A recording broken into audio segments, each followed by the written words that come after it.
अगर आप 8 अक्टूबर 2022 को बीएसटीसी एग्ज़ाम देने जा रहे हैं, प्री बीएसटीसी एग्ज़ाम 2022, तो आपको ये वीडियो पूरा देखना है ताकि आपके जो 50 में से 50 प्रश्न सही हो और आप जो 150 नंबर जो इस भाग में से प्राप्त कर सके। एक भाग आएगा आपके शिक्षण अभिक्षमता वाला, टीचिंग एप्टीट्यूड वाला, जिसमें आपके टोटल 50 प्रश्न पूछे जाएंगे और यहाँ पर आपके 50 प्रश्न पूछे जाएंगे। वो 50 प्रश्न आप जो आराम से सही कर सकते हैं। देखो, सबसे आसान भाग है ये और सबसे ज़्यादा नंबर आपके इसी भाग में आने वाले हैं।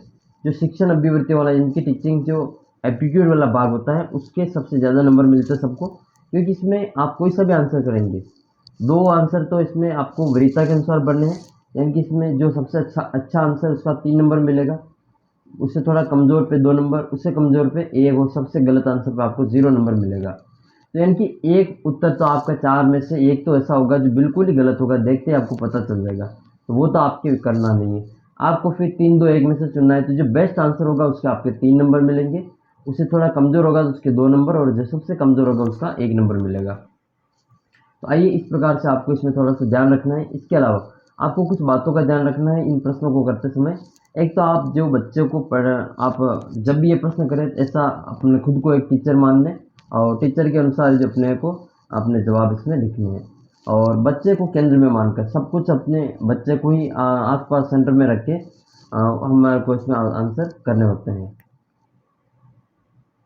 इसके अलावा आज एक आपको पॉजिटिव सोच के साथ में इसका आंसर देना है, क्योंकि नेगेटिविटी आंसर आपको इसमें नहीं रखना है। जैसे कुछ प्रश्नों के आंसर आप देखेंगे, अभी हम इसमें 50 प्रश्नों को देखेंगे। ये 50 प्रश्न 2000 जो आपका 14 का पेपर हुआ था उसमें ये प्रश्न पूछे गए थे, ठीक है। तो आपको उसमें सभी प्रश्न मिल जाएंगे। तो सबसे पहला क्वेश्चन आपका इसमें है कि पॉल एस पोमिनी, ठीक है, पॉल एस पोपिनो का नाम सबसे बेहतर किस क्षेत्र से जुड़ा है। तो देखो, ये तो अगर आपको नहीं पता है तो भी आप इसमें देख सकते हैं, ये तो कोई एक विशेष माप नहीं है, उसके अनुसार इसका आंसर हो जाएगा पारिवारिक संबंधों की शिक्षा से। देखो, इसका अगला प्रश्न देखो, 102 नंबर। यदि विद्यार्थी बेहुदा तरीके से पेश हो तो सबसे उचित होगा, यानी कि आप कक्षा में पढ़ा रहे हैं, आप कक्षा में बैठे हुए, और तो एक विद्यार्थी जो बेहुदा तरीके से आपके सामने पेश होता है, तो आप क्या करेंगे, कौन सा उचित समझेंगे।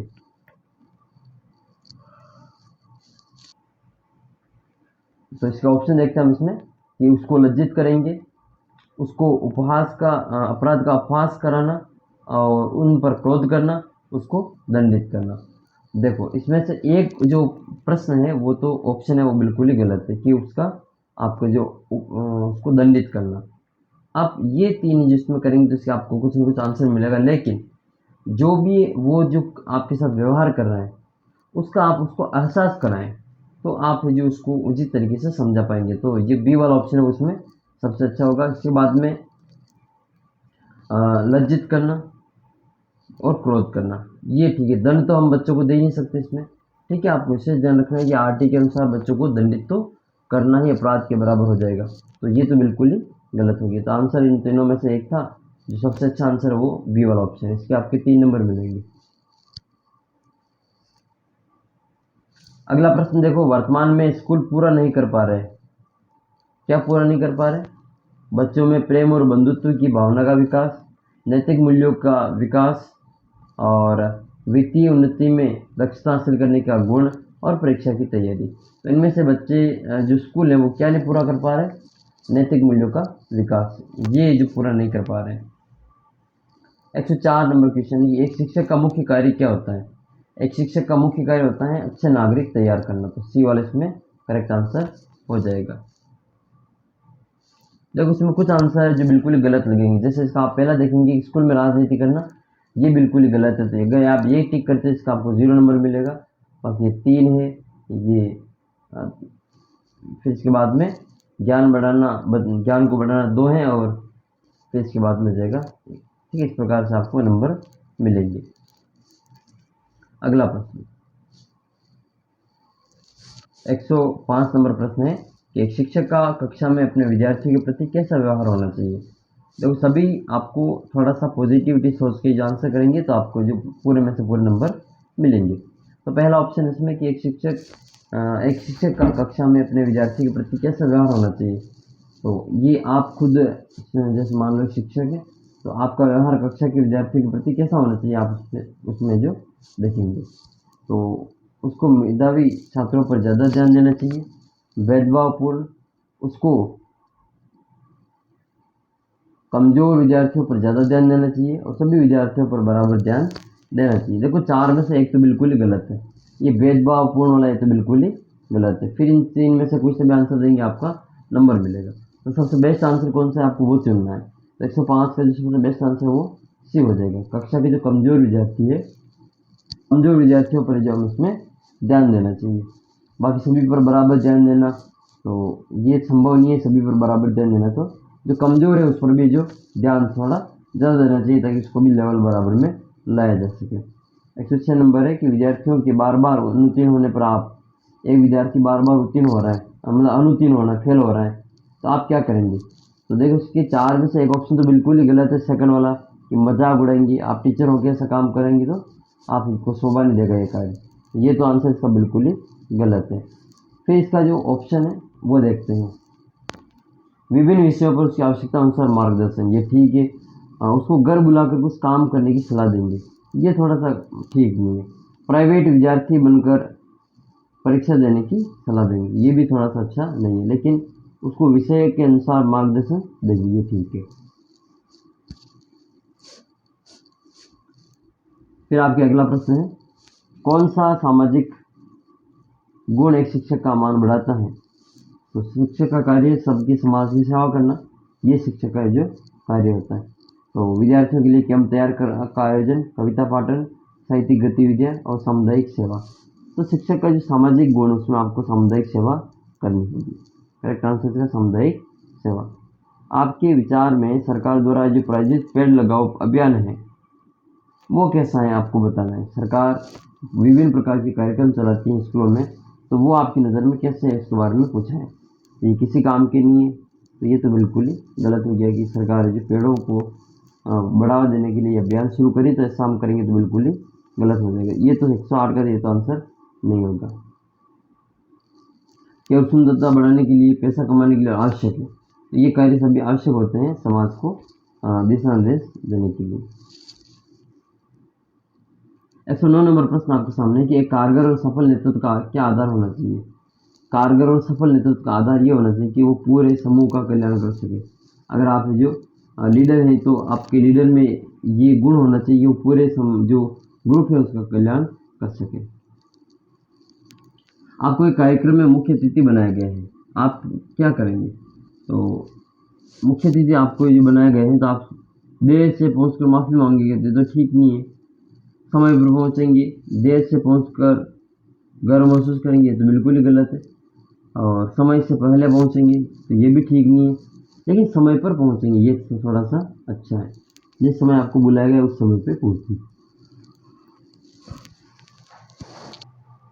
अगला प्रश्न आपके हैं 111 नंबर, यदि एक विद्यार्थी दूसरों से मिलने से कतराता है तो उसके साथ आप क्या करेंगे। यानी कि वो अंतर्मुखी है, अकेला रहना पसंद करता है, वो दूसरों के साथ मिलना पसंद नहीं करता है, तो उसके साथ आप क्या करेंगे। तो उसको उसके सहपाठी से मिलने के लिए बाध्य करना चाहिए, ये भी ठीक है। उसे अकेला छोड़ देना चाहिए, तो बिल्कुल ही गलत हो गया। पहले से अकेला रहता है उसको और अकेला छोड़ देंगे तो और ज़्यादा अकेला हो जाएगा वो, ये तो बिल्कुल ही गलत है। उसको सामूहिक गतिविधियों में शामिल करना, यानी कि जहाँ पे सभी बच्चे, खेलकूद प्रतियोगिता हो गई और भी कोई जो गीत संगीत कार्यक्रम होता है उसके साथ में उसको भी शामिल करना, ये ठीक है। इसका सी वाला आंसर। उसको दूसरों से मिलने को कहना, ये भी ठीक है। लेकिन गतिविधियों में शामिल करेंगे ये थोड़ा सा अच्छा है, वो खुद उसमें भाग लेगा बच्चों के साथ में।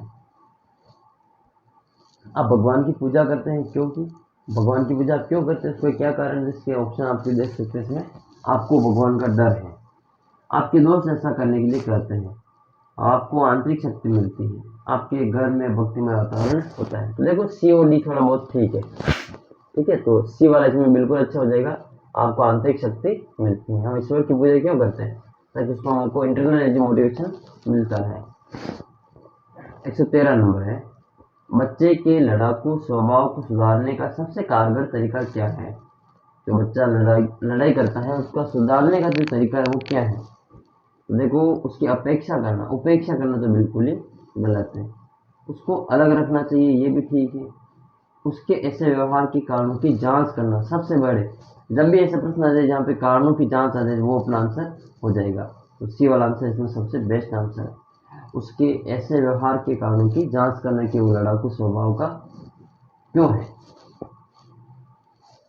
114 नंबर प्रश्न आपके सामने है कि जब परीक्षाएं नजदीक हो तो शिक्षक को क्या करना चाहिए। ठीक है, एग्जाम पास हो तो टीचर को क्या करना चाहिए। विद्यार्थियों को महत्वपूर्ण प्रश्न बताने चाहिए, और फिर है पाठ्यक्रम को पूरा करने के लिए विद्यार्थियों को घर पर बुलाना चाहिए। समय स्कूल में अधिक समय देकर पाठ्यक्रम को पूरा कराना चाहिए। विद्यार्थियों से पाठ्यक्रम स्वयं पूरा करने को कहेंगे, ये तो बिल्कुल ही गलत है। खुद ही हम क्लास में गए और बच्चों को कहेंगे कि जाओ ये किताब पढ़ के लिया ना, तुम्हारा नोट्स तुम्हारा जो सिलेबस है वो पूरा हो गया, तो बिल्कुल ही गलत हो जाएगा। लेकिन जो सी वाला है कि स्कूल में अधिक समय देकर पाठ्यक्रम को पूरा करवाएंगे, ये जो शिक्षक की पहली जिम्मेदारी भी होती है। नेक्स्ट क्वेश्चन है 115 नंबर कि आप अपने सहकर्मी से मतभेद किससे सुलझाएंगे। उसका मजाक बनाकर, ये गलत हो जाएगा। मजाक बनाकर तो दूसरे सहकर्मियों के समक्ष विवाद करके, ये भी गलत हो जाएगा। सी है इसका प्राचार्य से शिकायत करके, और कारण जानकर उसको आपस में सुलझाएंगे। देखेंगे आप कारण जानकर वाला जो सबसे अधिक आंसर इसके मिलेंगे आपको। फिर है 116 नंबर, एक शिक्षक के आत्मविश्वास के लिए क्या आवश्यक है। रईसी, सामाजिक होना, आकर्षण, व्यक्तित्व, विषय का विशेषज्ञ। एक शिक्षक जब क्लास में पढ़ाएगा तो कॉन्फिडेंस रहेगा, कब जब उसका सब्जेक्ट में अच्छी पकड़ होगी, यानी कि वह सब्जेक्ट का विशेषज्ञ होना चाहिए।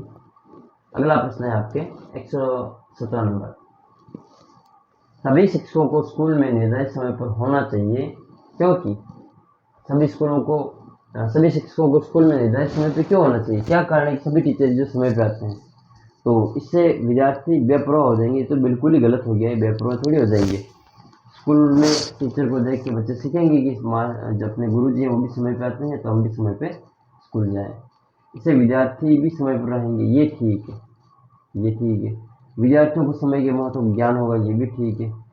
इससे विद्यार्थियों में अच्छी आदत पड़ेगी, ये सबसे अच्छा है कि अच्छी आदत पड़ेगी, यानी कि अगर गुरु जी समय पे आ रहे हैं तो बच्चे भी समय पर पहुँचेंगे, ये विद्यार्थियों की एक अच्छी आदत के रूप में हो जाएगी। 118 नंबर प्रश्न है कि शिक्षा पर सरकारी नीति शिक्षा को एक विशिष्ट व्यय मानती है, उपभोग मानती है, विनियोग मानती है और आय का स्रोत मानती है। तो करेक्ट आंसर हो जाएगा सी, विनियोग मानती है। नेक्स्ट है 119 नंबर। अच्छा, आपको इसी प्रकार के राजस्थान जीके की वीडियो भी मिल जाएंगे, आप टेलीग्राम चैनल को ज्वाइन कर लेना। टेलीग्राम पर जो प्रतिदिन रात्रि 9 बजे जीके क्विज होती है तो आप वहाँ पे भाग ले सकते हैं। राजस्थान जीके आपका अच्छा हो जाएगा। आप कोई सी भी प्रतियोगी परीक्षा की तैयारी करेंगे, आप राजस्थान जीके में झंडे गाड़ के आएंगे, ऐसा मेरा जो वहाँ पे विश्वास है। तो आप इस एग्ज़ाम में भी अच्छे परफॉर्मेंस करेंगे और आपका सिलेक्शन होगा। आप भी जो BSTC करेंगे, इसके बाद में आप जो सरकारी विद्यालय में जो पढ़ाने जाएंगे, तो मेरी ईश्वर से यही प्रार्थना है कि आप सभी जो भी तैयारी कर रहे हैं, ईमानदारी से जो मेहनत करने वाले हैं, वो उन सभी का जो सिलेक्शन हो। 120 नंबर प्रश्न है। अच्छा, एक ऊपर देख लेते हैं, घनिष्ठ संबंध किसमें होता है। तो स्कूल और समाज में एक घनिष्ठ संबंध होता है। गैर औपचारिक शिक्षा को परिवार, समाज और धर्म आदि के द्वारा दी जाती है। औपचारिक शिक्षा जिसमें आपका स्थान निश्चित होता है, वो औपचारिक फॉर्मेलिटी के रूप में होती है। टाइम निश्चित होता है, ठीक है, और पढ़ाने वाले निश्चित होते हैं। इस प्रकार से जो ये आपके औपचारिक शिक्षा में आते हैं, स्थान हो गया, समय हो गया, यहाँ पे फिक्स होते हैं। जबकि परिवार, समाज, धर्म, इसके द्वारा जो शिक्षा दी जाती है वो गैर औपचारिक शिक्षा होती है। क्वेश्चन आपके सामने है 121 नंबर, एक अच्छे शिक्षक को प्राथमिकता होती है, तो होती है विद्यार्थियों की। बच्चों को केंद्र में मानकर जो सब कार्य किया जाता है, शिक्षक को जो प्राथमिकता है जो विद्यार्थी ही होती है। अगर आप शिक्षा में सुधार लाना चाहते हैं तो क्या शुरू करेंगे। तो प्राथमिक स्तर पर जो आप पढ़ाना शुरू करेंगे अच्छे तरीके से, तो आप इसमें परिवर्तन ला सकते हैं, सुधार कर सकते हैं। नींव मजबूत करेंगे तो ऊपर बिल्डिंग कितनी भी बड़ी हो जाए वो आप आसानी से बना सकेंगे। नेक्स्ट है, शिक्षण कार्य में सफलता के लिए आवश्यक गुण क्या है। तो वो आवश्यक गुण है निपुणता, धैर्य, ये आपको उसमें होना चाहिए, बी ऑप्शन। स्कूली शिक्षा पर शैक्षणिक संबंधी निर्देश किसके द्वारा दिए जाते हैं। NCT, UGC, NEPA, NCERT, तो करेक्ट आंसर हो जाएगा NCERT। अगला प्रश्न है 123 नंबर, 125 नंबर। 10+2+3 शिक्षण प्रणाली का सुझाव किसके द्वारा दिया गया था? तो ये 1986 की जो शिक्षा नीति आई थी उसमें दिया गया था। अब आपको एक बात ध्यान में रखनी है कि 2020 की जो शिक्षा नीति आई थी, ठीक है, NEP 2020, उसका फॉर्मूला क्या है वो आपको कमेंट बॉक्स में लिखना है। तो अगला प्रश्न देखते हैं हम इसमें कि हम अपने आप को अच्छा समझ सकते हैं किसके द्वारा? तो शिक्षा के द्वारा हम अपने आप को अच्छा समझ सकते हैं। मानसिक स्वास्थ्य क्या है? तो व्यक्ति का सुमेल से कार्य करना, ठीक है, यह इसमें मानसिक स्वास्थ्य होता है। अगला प्रश्न है कि एक व्यवसाय में सफल होने के लिए क्या आवश्यक है? तो प्रेरणा, सच्चाई और धैर्य आवश्यक है। सही आंसर इसका बी ऑप्शन। कौन सा ध्वनि चित्रण यंत्र है किसके द्वारा जो आवाज आती है? तो वो हो जाएगा आपके टेलीविजन। ये ध्वनि चित्रण यंत्र है टेलीविजन। नेक्स्ट है, इनमें से भिन्न क्या है, अलग क्या है वो बताना है। स्मरण करना, याद करना, पहचाना, ये तीनों एक ही है, तो खोजना इसमें लगे तो दिया जाएगा। सूचना ज्ञान को प्राप्त करना होता है, किससे प्राप्त करते हैं? तो इससे क्या होता है कि इसमें कोई, इनमें से कोई सही नहीं है। याद करने की क्षमता, समायोजित करने की क्षमता और स्मरण करने की क्षमता, तो सही हो जाएगा स्मरण करने की क्षमता। प्रेरणा के पश्चात होना चाहिए, तो प्रेरणा के पश्चात उसके परिणाम का ज्ञान होना चाहिए। एक बच्चे को रचनात्मक बनाने के लिए क्या जरूरी है? तो बिना डर के तथा सहयोगी वातावरण उसको मिलना चाहिए। क्या रहता है 134 नंबर, एक शिक्षक को बढ़ावा देना चाहिए। किसको बढ़ावा देना चाहिए? तो एक शिक्षक को बढ़ावा देना चाहिए कि विद्यार्थियों में आपसी मेलजोल के संवाद को वो प्रोत्साहित करें। तो डी वाला आंसर इसमें सही हो जाएगा। 135 नंबर है, शिक्षक एवं अभिभावक विद्यार्थियों में बुद्धिमत्ता को ज़्यादा महत्व देते हैं क्योंकि यह सुसाध्य बनाता है। यह शैक्षणिक सफलता और सामाजिक मान्यता को सुसाध्य बनाता है। नेतृत्व का आधार क्या होना चाहिए? तो समूह के कल्याण की भावना। डबल क्वेश्चन देखो, इसी प्रकार का क्वेश्चन पहले भी आया था, तो ये इसका हो जाएगा समूह के कल्याण की भावना। ये आपके लीडरशिप में होना चाहिए। एक शिक्षक का काम होता है तो ज़्यादा दक्ष होता है शैक्षणिक तकनीक के द्वारा। 138 नंबर है कि लड़कियों की शिक्षा का विरोध ग्रामीण द्वारा किया जाता है, इसका क्या कारण है? इसका जो सही कारण है वो है कि वो खुद है जो सामाजिक मुद्दों पर अपनी राय देते हैं कि जो लड़कियां हैं वो अकेली कहाँ भी जाएगी, स्कूल से दूर, घर से दूर है, स्कूल आना जाना दूर होता है, तो सुरक्षा से संबंधित और भी कई वो जो कारण देते हैं। 139 है, एक शिक्षक को वरिष्ठ विद्यार्थियों के साथ कैसा व्यवहार करना चाहिए? तो बराबरी का व्यवहार करना चाहिए। 140 नंबर है कि गृह कार्य पूरा करने की नियमित आदत विद्यार्थियों को बनाती है, तो ये विश्वस्त बनाती है। नर्सरी स्कूलों का मुख्य उद्देश्य क्या है? इसका मुख्य उद्देश्य है कि बच्चे के सामाजिक विकास की पृष्ठभूमि तैयार करना। 142 नंबर क्वेश्चन है, स्कूल के नियम तथा फायदे कौन से हैं? तो किसके लिए है ये? सभी के लिए, सभी विद्यार्थियों के लिए होते हैं। 143 नंबर क्वेश्चन है, अगर आप टेलीग्राम चैनल ने ज्वाइन किया तभी ज्वाइन कर लें, आपको राजस्थान जीके के भी वहाँ पे वीडियो मिल जाएंगे और काफ़ी महत्वपूर्ण प्रश्न आपको वहाँ पे देखने को मिलेंगे। विद्यार्थियों में राष्ट्रीय एकता की भावना जागृत करने के लिए आप क्या करेंगे? तो राष्ट्रीय पर्वों को अपने स्कूल में पूरे जोर शोर के साथ मनाएंगे। एक शिक्षक का सबसे महत्वपूर्ण कार्य क्या है? तो अपने शिष्यों का विकास करना, ये सबसे महत्वपूर्ण कार्य होता है, बाकी के गौण कार्य होते हैं। एक शिक्षक से क्या अपेक्षित नहीं है, क्या अपेक्षा नहीं करनी चाहिए? तो देख लेते हैं हम। विद्यार्थी की हाजिरी का हिसाब रखना है तो ठीक है, अपेक्षा रखनी चाहिए। सामाजिक सेवा में हिस्सा, ये भी ठीक है। विद्यार्थियों की घरेलू और स्कूल की परेशानियों को दूर करने में मदद करनी चाहिए, ये भी करना चाहिए, अपेक्षित है। तो विद्यार्थियों के घर जाना, ये अपेक्षित नहीं है, ये गलत हो जाएगा। शोध के अनुसार शिक्षकों का अत्यधिक प्रतिशत इस सामाजिक आर्थिक स्तर पर आता है। तो कौन से आर्थिक स्तर पर जो आता है वो बताना है। तो उच्च मध्य वर्ग का जो है आर्थिक सामाजिक स्तर उसमें आता है। 147 नंबर क्वेश्चन है कि यदि शिक्षक कक्षा में गलती करता है तो उसे क्या करना चाहिए? उपेक्षा करनी चाहिए, मान लेना चाहिए, मुकर जाना चाहिए या फिर भूल जाना चाहिए? अगर आप शिक्षक है और आप कक्षा में गलती कर लेते तो आपको क्या करना चाहिए, आप उस गलती को स्वीकार कर ले, यही इसमें आपका भला है। तो सही आंसर हो जाएगा बी ऑप्शन। नेक्स्ट है शैक्षणिक कार्यों के वर्गीकरण के अनुसार किस में आता है, तो ये आता है आपके पेशेवर कार्य के अंतर्गत। मानव प्रकृति किसका परिणाम है, तो ये आपके वंशानुक्रम का परिणाम होता है।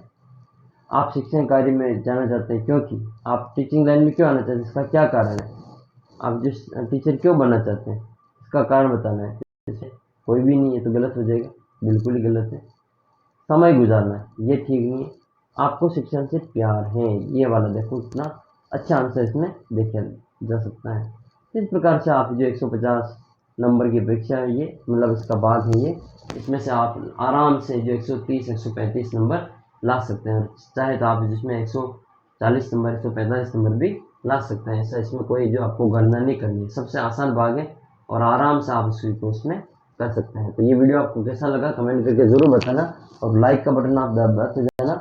चैनल को अभी तक आपने सब्सक्राइब नहीं किया तो ज़रूर सब्सक्राइब कर लेना, ताकि आपको आगे की जो वीडियो है वो यहाँ पे मिलते रहेंगे। टेलीग्राम चैनल पे प्रश्नोत्तरी होती है, जीके क्विज, तो आप टेलीग्राम चैनल भी ज्वाइन कर लेना और अपने बाकी साथियों को भी उस ग्रुप में जोड़ना। जल्दी मिलेंगे आपको अगले वीडियो में, तब तक जय हिंद जय भारत।